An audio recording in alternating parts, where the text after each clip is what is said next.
The finals devs give brand new insight on both the ranked and the aim assist. We have further details on the MMR system and how it caters to the casual modes and ranked. We also have a potential aim assist bug. Additionally, we have some further stats on the top 10,000 players and a whole bunch more. We got a lot to talk about. What's up, World Trip? Back in the return on all things the final. Okay, so first up, let's just go into the actual rank stuff, what the MMR system is and how it caters to both the casual and the ranked modes. So on Discord, we had a dev named SLV who answered a question here asking about these separate MMR systems for casual and ranked. The response here was yes, but currently it's quite aggressive for minimizing queue times. So that is the one reason for matchmaking sometimes seems a bit random. We're looking into tweaking it during Season 1 to improve the experience and make bigger changes for Season 2. Now we had a really good comment here on Reddit that actually highlights kind of the takeaway overall with this. This is a comment by APRO who says, so the takeaway is this. So essentially, one, the MMR casual and ranked modes are obviously clearly separate. Really cool to know that your MMR from the casual modes actually doesn't pertain to your ranked at all. These are completely different systems and completely independent from each other. Two, the matchmaking is indeed tuned for speed instead of quality like the community suspected. So they obviously want faster queue times to get people in matches quicker instead of trying to pair you up with people that are really close in rank to you or really close in MMR.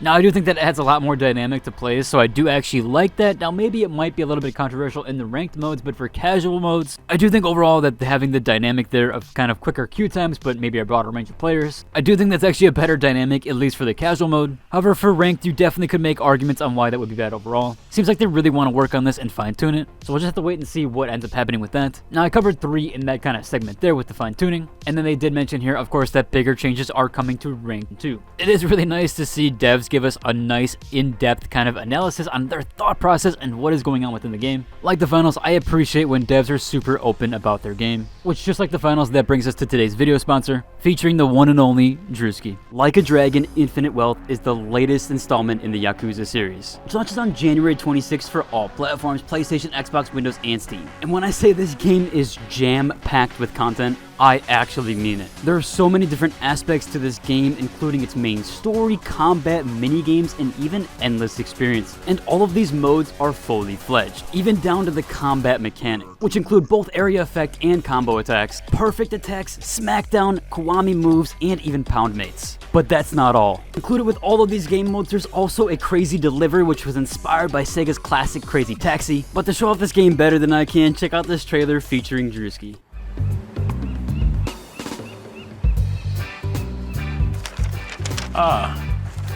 Welcome to paradise. Aloha! All right! I can show you around now. But there's a few things you need to learn before we have a good time. You can have a little fun with some friends.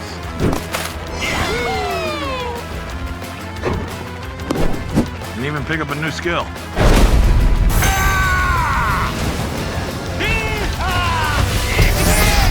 Whatever you do, be careful. Even paradise can have its secrets.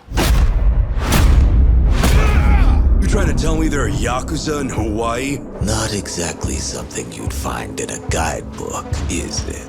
Keep your friends close. And your enemies closer. Name's Dwight. Nice to meet you. Take cover!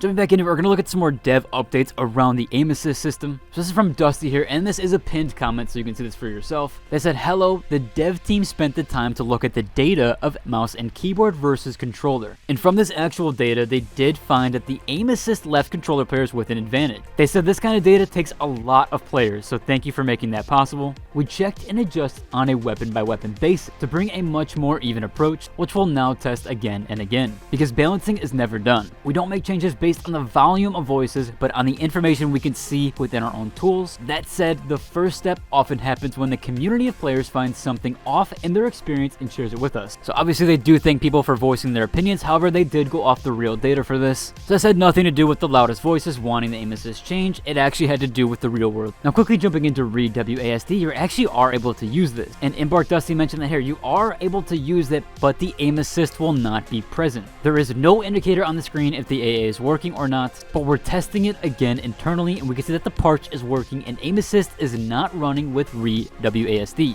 If you have a scenario where it is working for you, it would be a great read about in the feedback channel so we can dive deeper. It's actually pretty cool that they were able to allow the re-WASD, but actually just disabled the emulation for aim assist. Now, this is probably on a detection by detection basis, but this is definitely going to rid a lot of that stuff here. It is kind of crazy that Embark figured this out before like multi-billion-dollar studios. It definitely goes to show that these guys are very passionate about having their game working right. Now, very quickly, we do have those distribution stats for the top 10,000 players across the board. And this actually covers Xbox, PlayStation, and Steam. So it's a comprehensive of the top 10,000 players, but that's among 30,000 people on the data chart. Now, if you look here, it is kind of crazy because PC/Steam doesn't have anybody in gold or even silver. However, this is due in part because this is the top 10,000 players, so there obviously is PC players in those ranks. However, the top 10,000 players obviously does skew heavily towards PC, whereas the top rated console players are a bit further down the chain. Definitely some really cool real world data to see. Also, another last minute mentionable here is that there might be an aim assist bug. So I'm just trying to get the word out there with this one because it seems like it's being kind of missed out on. Now, no one knows if this is intentional or not, but it seems like there's a post here on the actual subreddit, which is by Tuckless, who goes over here in a TLDR. Basically says that under 20 meters, aim assist slowdown is completely not working after patch. Above this range, these functions actually do work, so it might be a bug. However, it might actually be something that they changed and was left out of the patch, as there was nothing in the patch notes to signify this as being changed. Now, this might actually be exclusive to the console, as it does seem like this function is working on PC. Some people originally thought it was tied to the shotgun. However, it does look like this problem is not exclusive, so we will have to wait and see if that does end up getting fixed. Now, overall, that's shit about covered for today's video. I do hope you guys enjoyed, and until the next one, deuces.